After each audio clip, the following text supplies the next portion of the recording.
So let's see, what should we do now? Let's do cloud hands, okay? So we are learning Yang 10 form, which are 10 movements taken from the gold standard, which is Yang 24. But each of the forms, Yang 10, Yang 16, Yang 24, Yang 88, they have a different sequence, not only a shorter or a set number of movements. So we're going to part the wild horse's mane, and we're going to learn how to get into cloud hands, okay? So let's just do it first and then kind of break it down afterwards, okay? So we're on a T stance. Okay, here we go. Holding our ball, we're going to part the wild horse's mane. Step out on an L, turn the hips and waist, square to the outward hand, part the wild horse's mane. Sit back, sit down, pivot, obey gravity, root down, T stance, holding your ball. Take an L stance, bottom hand advances, energy goes to the system, out through the tips of your right fingers. In a bow stance, to get into cloud hands, we flip the forward hand so we no longer see the palm. So can you do that? We're at 3 o'clock on a clock, and the palm is facing that 3. The left or back hand joins it, but the palm is facing you. So we're in the 3 o'clock number position. We're in a bow stance. From a bow stance, we want to sit down and sit back and eventually get into the 9 o'clock position, okay? So opposite from 3, we're into 9 o'clock. Listen carefully and do it. Sit back, sit down, pivot on the right foot. We're at 12 o'clock. There's a stem of the left hand, and the right hand is by your danten, I'd say. How do we get out to 9? You use your left heel, and you swing and turn your hips and waist. Is that 9? But how do you stabilize yourself? You flip your hand so that the right hand is up higher, and you close your feet. Turn the hips and waist, and what do you get to? 12 o'clock. But we want to get out to 3 o'clock. We turn our hips and waist a little bit more. There's 3, but 2 things happen. We flip the hand, and what? Open the feet. Move the hips and waist, 12 o'clock. What happens? 9 o'clock. We only flip the hands. Move the hips and waist, because the hands can't move by themselves. The hips and waist have to drive them. 3 o'clock, 2 things happen. We flip the hands, we close the feet. Brings you to 12. Going out to 9, 2 things happen. What? Change the hands and open the feet. Move the hips and waist to 12. Turn the hips and waist to 3. But 3 o'clock, we have to finish, we have to go into another movement, so we only flip the hands. But at 12 o'clock, we turn ourselves into a what? Golden cockerel. Push down, pull up.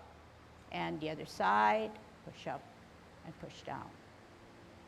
And then we kick out, okay? So can you see that that's kind of neat, right? You set yourself up to get into first parting of the wild horse's mane. You finish parting of the wild horse's mane, and you set yourself up to be floating clouds. Then you set yourself up after cloud hands to be a golden cockerel on both sides, and then a kick out. So if you process this whole thing with me, I think there are 4 movements that we've just learned or tried to learn or experience right now. 10 movements, 4, it's not even halfway through the session, and we're almost at halfway, okay? But that's the nature of Tai Chi.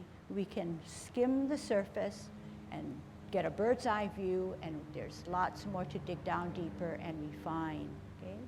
And use your body in the most efficient way rather than being torn and stressed because we're not weightless, we're not shifting our weight, and things are just getting complicated.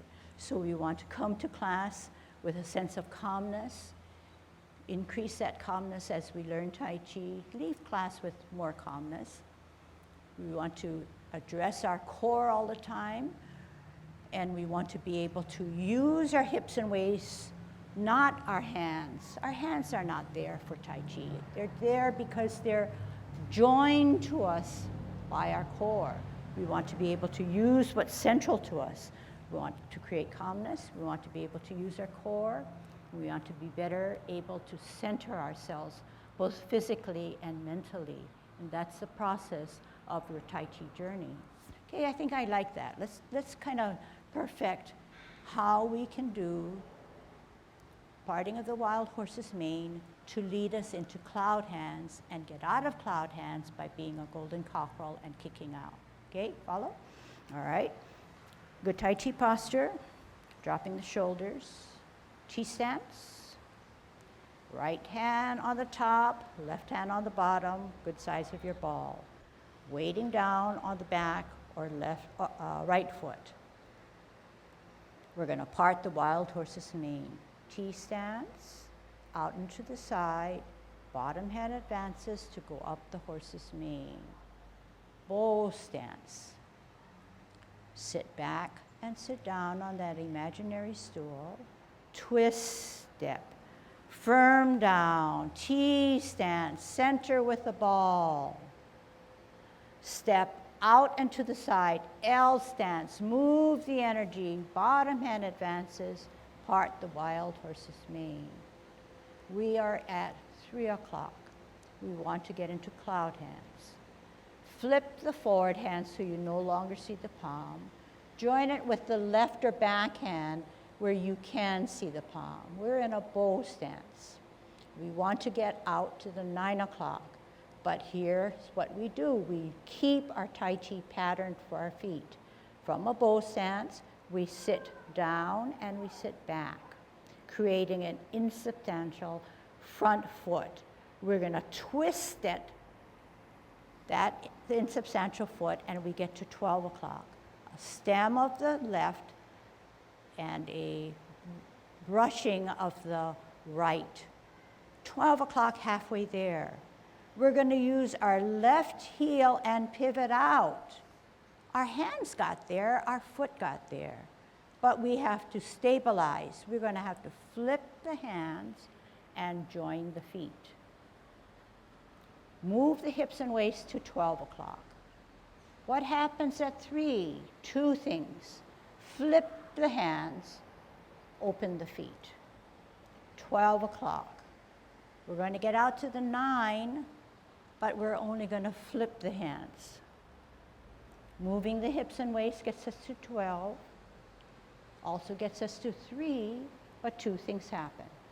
Flip the hands, close the feet. 12 o'clock. 9 o'clock, 2 things happen. Flip the hands, open the feet. 12 o'clock.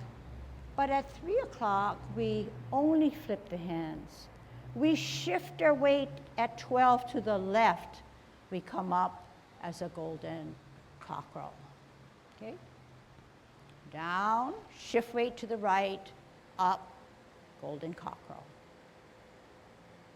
Down, going to gather the energy, and we're going to kick out with our right. Gather the energy, right hand on the outside of the cross, right foot coming up, kick out, right.